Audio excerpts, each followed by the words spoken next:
নমস্কার বন্ধুরা, welcome to cricket and football hub. তো বন্ধুরা, এই ভিডিওতে তোমাদের মধ্যে বেশ কয়েকটা গুরুত্বপূর্ণ আপডেট নিয়ে আলোচনা করার আছে। সেহেতু এই ভিডিওটা একটুও না স্কিপ করে তোমাদের পুরোটা দেখার অনুরোধ থাকলো। আর তোমরা যারা আমাদের এই চ্যানেলে প্রথমবার এসেছো তারা কিন্তু অবশ্যই ভিডিওতে লাইক দিয়ে আমাদের এই চ্যানেলটাকে সাবস্ক্রাইব করে রেখো, কারণ তুমি কিন্তু এখানে তোমাদের প্রিয় দলের সমস্ত রকম খেলার খবর সবার আগে পেয়ে যাবে। তো চলো আর দেরি না করে আজকের ভিডিওর মেন টপিকগুলো নিয়ে আলোচনা শুরু করা যাক। সো ফার্স্ট অফ অল, যদি ডুরান্ড কাপের কোয়ার্টার ফাইনাল রাউন্ড নিয়ে আলোচনা করা যায়, তো তোমাদের গতকালই জানিয়ে দিয়েছিলাম যে গতকাল চূড়ান্ত সিদ্ধান্ত জানা যাবে যে এই মৌসুমে ডুরান্ডের কোয়ার্টার ফাইনাল রাউন্ডেই ডার্বি ম্যাচ অনুষ্ঠিত হবে নাকি। কারণ দুই ম্যানেজমেন্ট তারা কোয়ার্টার ফাইনাল রাউন্ডে ডার্বি খেলতে তেমন একটা রাজি নয়। এর পাশাপাশি আবার রাজ্যের ক্রীড়া দপ্তর তারাও চাইছিল সেমিফাইনাল বা ফাইনালে ডুরান্ডের ডার্বিটা অনুষ্ঠিত হোক। তবে গতকাল 6 গ্রুপের টপ দল এবং দুটো সেকেন্ড বেস্ট দল নিয়ে গতকাল কোয়ার্টার ফাইনাল রাউন্ডে ড্রটা সেরে ফেলল ডুরান্ড ম্যানেজমেন্ট। আর গতকালের ওই ড্র হওয়ার পরপরই অফিসিয়ালিভাবে ঘোষণা হয়ে গেল এই মৌসুমে ডুরান্ডের কোয়ার্টার ফাইনালে কোন কোন দলের মুখোমুখি হতে চলেছে। যেখানে প্রথম কোয়ার্টার ফাইনাল ম্যাচে তথা আগামী 16 তারিখ বিকেল 4টে থেকে মুখোমুখি হতে চলেছে শিলং লাজং বনাম ইন্ডিয়ান নেভি ফুটবল টিম। আর ওই দিনই ডবল হেডারের সেকেন্ড কোয়ার্টার ফাইনাল ম্যাচে সন্ধ্যে 7টা থেকে মুখোমুখি হতে চলেছে বদল্যান্ড এফসি বনাম নর্থ ইস্ট ইউনাইটেড এফসি। এরপর দ্বিতীয় দিন তথা 17 তারিখ তৃতীয় কোয়ার্টার ফাইনাল ম্যাচে বিকেল 4টে থেকে মুখোমুখি হতে চলেছে জামশেদপুর এফসি বনাম ডায়মন্ড হারবার এফসি। আর 17 তারিখ সন্ধ্যে 7টা থেকে কলকাতার বিবেকানন্দ যুবভারতী ক্রীড়াঙ্গন স্টেডিয়ামে মুখোমুখি হতে চলেছে বাংলার দুই প্রধান তথা ইস্ট বেঙ্গল বনাম মোহনবাগান ডার্বি ম্যাচে। তো আগামী 17 তারিখ যে ডার্বি ম্যাচ অনুষ্ঠিত হতে চলেছে এইরকম আপডেট কিন্তু বেশ কিছুদিন ধরেই জানা গেছিল, কিন্তু শেষ মুহূর্তে এসে 17 তারিখ ডার্বি হবে নাকি বা কোয়ার্টার ফাইনালে ডার্বি হবে নাকি সেই বিষয়ে যথেষ্ট সংশয়ের সৃষ্টি হয়েছিল। তবে অবশেষে গতকাল ড্রয়ের পরেই কিন্তু চূড়ান্ত হয়ে গেল 17 তারিখেই অনুষ্ঠিত হতে চলেছে বাংলার ফুটবলের অন্যতম বড় ম্যাচ তথা ডার্বি ম্যাচ। আর এই ডার্বি ম্যাচ দেখার জন্য অধীর আগ্রহে কিন্তু বসে থাকে সকল বাংলার ফুটবল প্রেমীরা। সেহেতু আগামী 17 তারিখ বাংলার ফুটবল প্রেমীদের জন্য যে একটা বড় উৎসবের দিন হতে চলেছে সেটা বলাই যায়। তো এই 17 তারিখ বা কোয়ার্টার ফাইনালে ডার্বি হওয়াতে অনেকেরই কিন্তু সমস্যা রয়েছে, কারণ তারা চাইছে সেমিফাইনাল বা ফাইনালে ডার্বি হোক। কিন্তু সবথেকে বড় প্রশ্ন হচ্ছে, যদি কোয়ার্টার ফাইনালে ডার্বি না করিয়ে সেটা সেমিফাইনাল বা ফাইনালের জন্য তুলে রাখা হতো, আর ইনকেস যদি কোয়ার্টার ফাইনাল রাউন্ডেই যে কোনো প্রধান হেরে যেত, তাহলে কিন্তু আর ডুরান্ড ম্যানেজমেন্টের পক্ষে সম্ভব ছিল না ডার্বি ম্যাচটা করানোর, যার ফলে একটা কিন্তু হিউজ লসের সম্মুখীন হতে হতো ডুরান্ড ম্যানেজমেন্টকে। এমনিতেই এই মৌসুমে ডুরান্ডের প্রাইজ মানিটাকে বাড়িয়ে দেওয়া হয়েছে ডুরান্ড ম্যানেজমেন্টের তরফ থেকে। সেহেতু ডুরান্ড ম্যানেজমেন্ট কিন্তু চাইবে যতটা সম্ভব অর্থ ডার্বি ম্যাচ থেকেই তুলে নিতে। সেহেতু আমার মতে 17 তারিখের ডার্বি হওয়াটা কিন্তু ঠিকই আছে। তো যাই হোক, এই 17 তারিখের ডার্বির উত্তেজনা যে একটা অন্য লেভেলের থাকবে সেটা কিন্তু বলাই যায়, কারণ বিগত বেশ কিছু মরশুম ধরে ডার্বি ম্যাচে লাগাতার মোহনবাগান দল তারা একপেশেভাবে জিতে এসেছে। কিন্তু এই মরশুমে ইস্টবেঙ্গল ম্যানেজমেন্ট তারা একটা দুর্দান্ত দল গঠন করেছে এবং ইস্টবেঙ্গল তারা কিন্তু বর্তমানে দুর্দান্ত ছন্দেও রয়েছে, যার ফলে আগামী 17 তারিখের ডার্বিটা যে একটা টানটান উত্তেজনামূলক রূপ নিতে চলেছে সেটার বলার অপেক্ষা রাখে না। একদিকে মোহনবাগান দল তারা ডুরান্ডের গ্রুপ পর্বের প্রতিটা ম্যাচে কিন্তু দুর্দান্ত পারফরমেন্স উপহার দিয়েছে, অপরদিক দিয়ে ইস্টবেঙ্গল তারাও কিন্তু তাদের গ্রুপ পর্বের ম্যাচগুলোতে দুর্দান্ত ভরসা জুগিয়েছে আপামর লাল হলুদ জনতার মনে।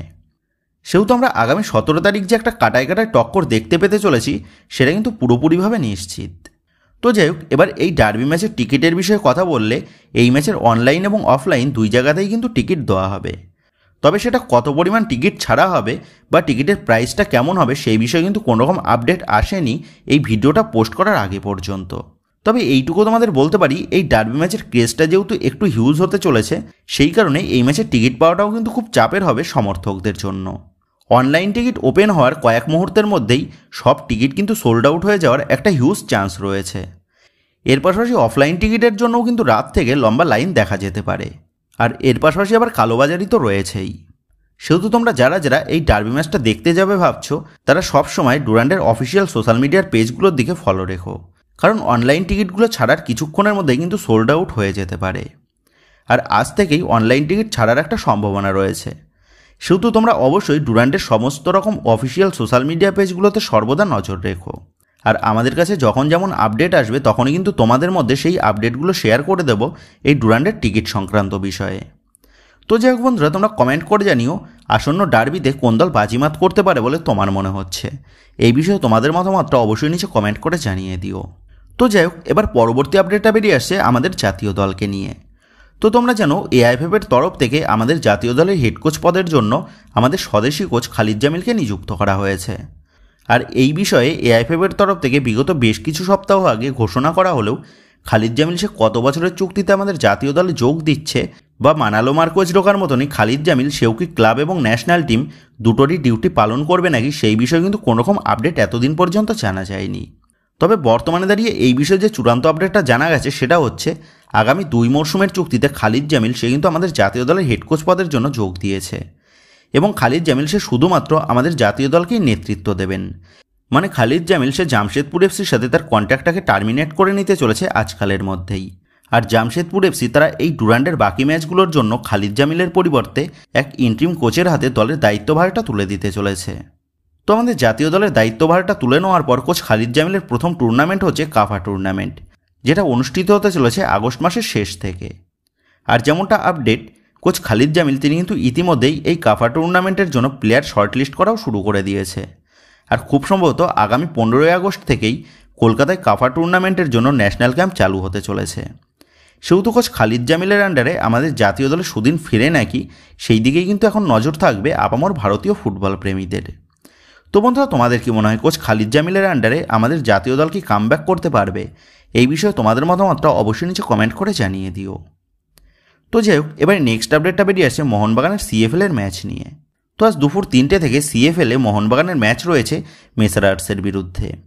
তবে এই ম্যাচটা খেলতে নামার আগেই মোহনবাগান ম্যানেজমেন্ট তারা কিন্তু এই চলতি সিএফএলের বিরুদ্ধে বড়সড় একটা সিদ্ধান্ত নিয়েছে।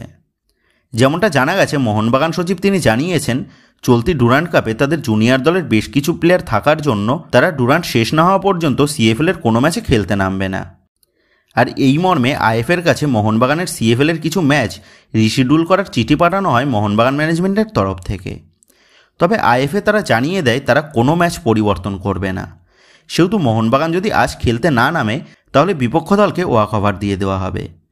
অপরদিক দিয়ে বাগান সচিব তিনি জানিয়েছেন তাদের সিএফএলের স্কোয়াডের প্রধান প্লেয়াররা ডুরান্ডে থাকার জন্য তারা কোনো মতেই সিএফএলের জন্য এই সমস্ত গুরুত্বপূর্ণ প্লেয়ারদের ছেড়ে দিয়ে প্লেয়ারদের চোটাঘাতের জন্য কোনোরকম রিস্ক নেবে না। সেহেতু আজ মোহনবাগানের সিএফএলের ম্যাচ খেলতে নামার সম্ভাবনাটা কিন্তু খুবই কম। আইএফএ সচিব তিনি জানিয়েছেন মোহনবাগানের পাশাপাশি ইস্টবেঙ্গল ডায়মন্ড হারবার এফসি তারাও তাদের প্লেয়ারদের নিয়ে সিএফএল ও ডুরান্ড কাপে একসাথেই খেলছে।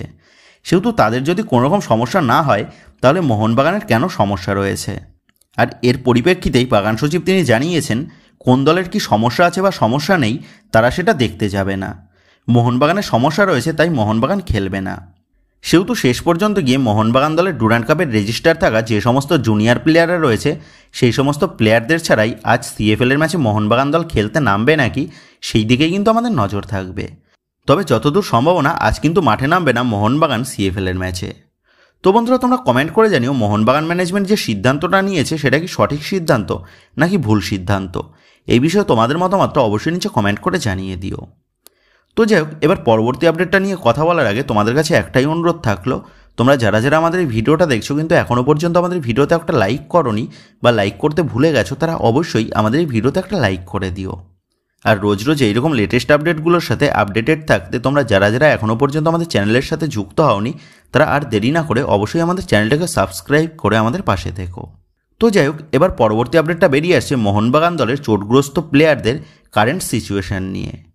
তো তোমরা জানো গত ডায়মন্ড হারবার এফসি ম্যাচ খেলতে নামার আগে মোহনবাগান দলের 5 থেকে 6 জন গুরুত্বপূর্ণ প্লেয়ার তারা চোটের কবলে ছিল, যাদের মধ্যে দলের বিদেশি ডিফেন্ডার অ্যালবার্টো রড্রিগেজ থেকে শুরু করে মানবীর সিং, কিয়ান নাসিরি, সুহেল আহমেদ ভাটদের মতন গুরুত্বপূর্ণ প্লেয়ার তারা কিন্তু চোটের আওতায় ছিল। আর তোমরা অনেকেই জানতে চেয়েছো বর্তমানে দাঁড়িয়ে এই সমস্ত প্লেয়ারদের চোটের আপডেটটা কী। তো এই বিষয়ে তোমাদের জানিয়ে রাখি, গতকাল দলের সাথে পুরোদমে অনুশীলন সেরেছে দলের বিদেশি ডিফেন্ডার অ্যালবার্টো রড্রিগেজ। এর পাশাপাশি মানবীর সিংকেও দেখা গেছে গতকাল অনুশীলনে নামতে। আর ডার্বির আগে যদি অ্যালবার্টো রড্রিগেজ এবং মানবীর সিং এই দুজনেই ফুল ফিট হয়ে ওঠে তাহলে এটা যে মোহনবাগানের জন্য বড় একটা সুখবর হতে চলেছে আসন্ন ডার্বির আগে সেটার বলার অপেক্ষা রাখে না। তবে এর পাশাপাশি যে দুঃসংবাদটা বেরিয়ে এসেছে সেটা হচ্ছে সুহেল আহমেদ ভাট এবং কিয়ান নাসিরি এরা দুজনে কিন্তু এখনও পর্যন্ত ফুল ফিট হয়ে উঠতে পারেনি এবং এরা দুজনেই আপাততভাবে সাইডলাইনের ধারেই নিজেদের রিহ্যাব প্রসেসটা সারছে। সেহেতু ডার্বির আগে ডার্বি বয় কিয়ান নাসিরি এবং দলের তরুণ স্ট্রাইকার সুহেল আহমেদ ভাটকে যদি না পাওয়া যায়, তাহলে কোচ হোসে মলিনার হাতে যে দলের আক্রমণ ভাগের শক্তি একটু হলেও কম হয়ে যাবে সেটা বলাই যায়। তবে মোহনবাগানের মেডিকেল টিম তারা কিন্তু নিজেদের বেস্ট দিয়ে চেষ্টা চালাচ্ছে ডার্বির আগে দলের সমস্ত প্লেয়ারদের চোট থেকে রিকভারি করিয়ে ফুল ম্যাচ ফিট করার জন্য। সেহেতু আসন্ন ডার্বি ম্যাচের আগে সুহেল আহমেদ ভাট, কিয়ান নাসিরিদের মতন তরুণ প্লেয়াররা সম্পূর্ণ ম্যাচ ফিট হয়ে মোহনবাগান দলের আক্রমণ ভাগের শক্তিটাকে বৃদ্ধি করতে পারেনি কি, সেটাই কিন্তু দেখার বিষয় হবে। তো যাই হোক, এবার নেক্সট আপডেটটা বেরিয়ে আসছে 23 বছর বয়সী ভারতের লেফট ব্যাক পজিশনের প্লেয়ার জয় গুপ্তাকে নিয়ে। যে জয় গুপ্তাকে ইস্টবেঙ্গল ম্যানেজমেন্ট নিজেদের দলে চূড়ান্ত করতে চলেছে সেটা আমরা সকলেই জানি। এফসি গোয়ার তরফ থেকে জয় গুপ্তাকে অফিসিয়ালিভাবে গুড বাই জানানোর পরেও এখনও পর্যন্ত ইস্টবেঙ্গলের তরফ থেকে জয় গুপ্তার ওয়েলকাম পোস্ট আসেনি, যেখানে ইতিমধ্যেই দলের সমস্ত নতুন প্লেয়ারদের নাম অ্যানাউন্সমেন্ট করার পাশাপাশি সেই সমস্ত নতুন প্লেয়াররা ইস্টবেঙ্গল জার্সিতে মাঠেও নেমে পড়েছে। সেখানে দাঁড়িয়ে জয়গুপ্তার নামটা বিগত বেশ কিছুদিন আগে চূড়ান্ত হয়ে গেলেও এখনও পর্যন্ত জয়গুপ্তার নামটা অফিসিয়ালিভাবে অ্যানাউন্সমেন্ট কেন আসছে না, এই বিষয়ে কিন্তু বেশ চিন্তিত ছিল লাল হলুদ সমর্থকরা। তবে এই মুহূর্তে দাঁড়িয়ে এই জয়গুপ্তার বিষয়ে যে লেটেস্ট আপডেটটা জানা গেছে সেটা হচ্ছে গত কয়েকদিন আগেই ইস্টবেঙ্গলের চুক্তিপত্রে সই সেরেছে জয়গুপ্তা, আর খুব শীঘ্রই জয়গুপ্তার নামটাও কিন্তু অফিসিয়ালিভাবে জানাতে চলেছে ইস্টবেঙ্গল ম্যানেজমেন্ট। আর লাল হলুদ ম্যানেজমেন্ট তারা ট্রাই করছে যত শীঘ্রই সম্ভব জয়গুপ্তাকে কলকাতায় নিয়ে এসে শিবিরে যোগ করার। সেহেতু ইস্টবেঙ্গল দলের এই নতুন ভারতীয় তরুণ ডিফেন্ডার জয়গুপ্তা তিনি কবে শিবিরে যোগদান করেন সেটাই এখন দেখার বিষয় হবে। তো যাই হোক, এবার লাস্ট আপডেটটা বেরিয়ে এসছে মোহনবাগানের ACL 2 এর গ্রুপ বিন্যাস নিয়ে। তো তোমরা জানো এই মরশুমে মোহনবাগান দল তারা ACL 2 এ খেলতে নামবে, আর এই ACL 2 এ মোহনবাগানের প্রতিপক্ষ কোন দলগুলি হতে চলেছে সেই বিষয়ে চূড়ান্ত ঘোষণা হতে চলেছে আগামী 15ই আগস্ট। মানে আগামী 15ই আগস্ট ACL 2 এর ড্র রয়েছে, আর ওই দিনই আমরা সকলেই জানতে পেরে যাব মোহনবাগানের গ্রুপে কোন কোন দল পড়তে চলেছে। এর পাশাপাশি এই ড্রয়ের জন্য মোহনবাগান তারা কিন্তু পট 3-তে জায়গা পেয়েছে, যেখানে পট 3-তে মোহনবাগানের পাশাপাশি বাকি দলগুলো রয়েছে আলমোহারাক, ইস্তেকাল এবং আর্কদাগ। সেহেতু এই 3 দল ছাড়া বাকি 12টা দলের মধ্যে যে কোনো 3টি দল পড়তে চলেছে মোহনবাগানের গ্রুপে। সেহেতু মোহনবাগানের গ্রুপের বাকি 3 দল কারা হয় সেটাই কিন্তু এখন দেখার বিষয় হবে আগামী 15ই আগস্ট। আর যদি মোহনবাগানের গ্রুপে আল নাসার পড়ে, তাহলে আমরা যে মোহনবাগানের বিরুদ্ধে CR7-এর দলকে দেখতে পেতে চলেছি সেটা বলাই যায়, যেটা কিন্তু একটা বড় সুখবর হতে পারে সকল বাগান সমর্থকদের জন্য, সেটার বলার অপেক্ষা রাখে না। তো বন্ধুরা, তোমরা কমেন্ট করে জানিও মোহনবাগানের গ্রুপে যদি আল নাসার পড়ে তাহলে তোমরা কতটা এক্সাইটেড হবে। এই বিষয়ে তোমাদের মতামতটা অবশ্যই নিচে কমেন্ট করে জানিয়ে দিও। তো যাই হোক বন্ধুরা, এই ভিডিওতে এই আপডেট করা নিয়েই তোমাদের মধ্যে আলোচনা করার ছিল। তো আশা করি ভিডিওটা তোমাদের ভালো লেগেছে। তো যদি ভিডিওটা ভালো লেগে থাকে তাহলে ভিডিওতে লাইক দিয়ে চ্যানেল সাবস্ক্রাইব করে পাশে থাকা বেল আইকনটা অবশ্যই প্রেস করে দিও। আর তোমরা যারা এখনও পর্যন্ত আমাদের সোশ্যাল মিডিয়া পেজের সাথে যুক্ত হওনি তারা নিচে ডেসক্রিপশন বক্সের লিঙ্ক থেকে আমাদের সোশ্যাল মিডিয়া পেজের সাথে যুক্ত হয়ে যেতে পারো, কারণ এখন কিন্তু সমস্ত রকমের লেটেস্ট আপডেটগুলো সবার আগে আমাদের সোশ্যাল মিডিয়া পেজেই পোস্ট করা হয়। আর তোমরা এখন ফেসবুক এবং ইনস্টাগ্রামে গিয়ে তোমরা আমাদের এই চ্যানেলের নাম লিখে সার্চ করলেও তোমরা কিন্তু আমাদের ফেসবুক এবং ইনস্টাগ্রাম পেজটাও খুঁজে পেয়ে যাবে। সেক্ষেত্রে তোমার প্রিয় দলের সমস্ত রকমের লেটেস্ট আপডেটগুলো সবার আগে জানার জন্য এবং আমার সাথে সরাসরি যে কোনো বিষয়ে কথা বলার জন্য তোমরা অবশ্যই মনে করো আমাদের সোশ্যাল মিডিয়া পেজের সাথে যুক্ত হয়ে যেও। তো বন্ধুরা, এই ভিডিওটা এটুকুই ছিল। তো আসি বন্ধুরা, দেখা হচ্ছে পরের ভিডিওতে।